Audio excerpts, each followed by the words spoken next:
ஒவ்வொரு லாங்குவேஜ்லையும் அந்த லாங்குவேஜுக்கு ஏற்ற மாதிரி டிஃப்ரெண்டான வார்த்தைகள் இருக்கும். ஒரு லாங்குவேஜில் நல்லா இருக்கக்கூடிய ஒரு வார்த்தை இன்னொரு லாங்குவேஜில் பார்க்கும்போது காமெடியாக வேற ஒரு மீனிங்கோடு இருக்கும். எக்ஸாம்பிளுக்கு வேகமாக போகிறதுக்கு இங்கிலீஷில் ஸ்பீட் அப்படின்ட்டு சொல்லுவாங்க. அந்த ஸ்பீடுக்கு ஈக்குவலண்ட்டான ஸ்வீடிஷ் வார்த்தை ஃபார்ட், FART ஃபார்ட். இதுதான் ஃப்ரெண்ட்ஸ் ஸ்பீடு படத்தோட மூவி போஸ்டர். அதே போஸ்டர் ஸ்வீடிஷில் பார்த்தீங்கன்னா இப்படி தான் இருக்கும். மேலே பார்த்தீங்கன்னா கியானோ ரீவ்ஸ் இருப்பாப்பில், சைடில் ஒரு பஸ் அதை இடிச்சுக்கிட்டு வந்துகிட்டு இருக்கும்.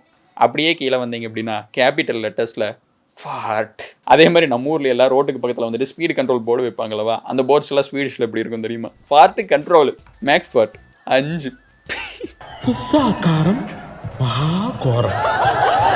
ஒரு வாட்டி என்ன இருக்குது, ஐரிஷ் போலீஸ்க்கு வந்துட்டு பிராவோ ஜாட்ஜி அப்படிங்கிற பேர்லேருந்து நிறைய ரிப்போர்ட்ஸ் வந்துகிட்டே இருந்திருக்குது. இவங்க வந்துட்டு டிராஃபிக் ரூல்ஸ் ஃபாலோவே பண்ண மாட்டேறாங்க அப்படிங்கிற மாதிரி. இவங்களும் டிராஃபிக் வைலேஷன்ஸ் எழுதி வச்சுக்கிட்டே இருக்காங்க. பார்த்தா ஒரு டைமில் 50+ வைலேஷன்ஸ் ஆயிருது. போலீஸ்க்குலாம் ஒரே டவுட், யார் அந்த பிராவோ ஜாட்ஜி இத்தனை வைலேஷன்ஸ் பண்ணுறா அப்படின்னு சொல்லிட்டு பார்க்குறாங்க. அப்புறம் தான் தெரிஞ்சிருக்குது இந்த பிராவோ ஜாட்ஜி அப்படிங்கிறது ஒரு பர்சனே கிடையாது. போலண்ட் லாங்குவேஜ் படி இதோட அர்த்தம் டிரைவர்ஸ் லைசன்ஸ். ஸோ என்ன இருக்குதுன்னா, அயர்லாந்து நாட்டுக்குள்ள போலண்ட் மக்கள் யார் வேகமாக போனாலும் அவங்க டிரைவிங் லைசன்ஸை பார்த்துட்டு அவங்க உண்மையான பேரை விட்டுட்டு பிராவோ ஜாட்ஜி அப்படிங்கிற பேரில் ஃபைனை போட்டிருக்காங்க. டிராஃபிக் லைசன்ஸ்னு போட்டதை ஒரு ஆளோட பேருன்னு நினச்சிக்கிட்டு அந்த பேரில் 50+ கம்ப்ளைண்ட் இவங்க ரெஜிஸ்டர் பண்ணியிருக்காங்க. அண்ட் இதோட ஒரு காமெடியான விஷயம் இருக்குது ஃப்ரெண்ட்ஸ். ஸ்வீடிஷ் நாட்டில் வந்துட்டு இந்த எண்டு, ஃபைனலு, ஃபினாலே, இந்த முடிவு, அதுக்கு வந்துட்டு ஈக்குவலண்ட்டான வேர்டு என்ன தெரியுமா?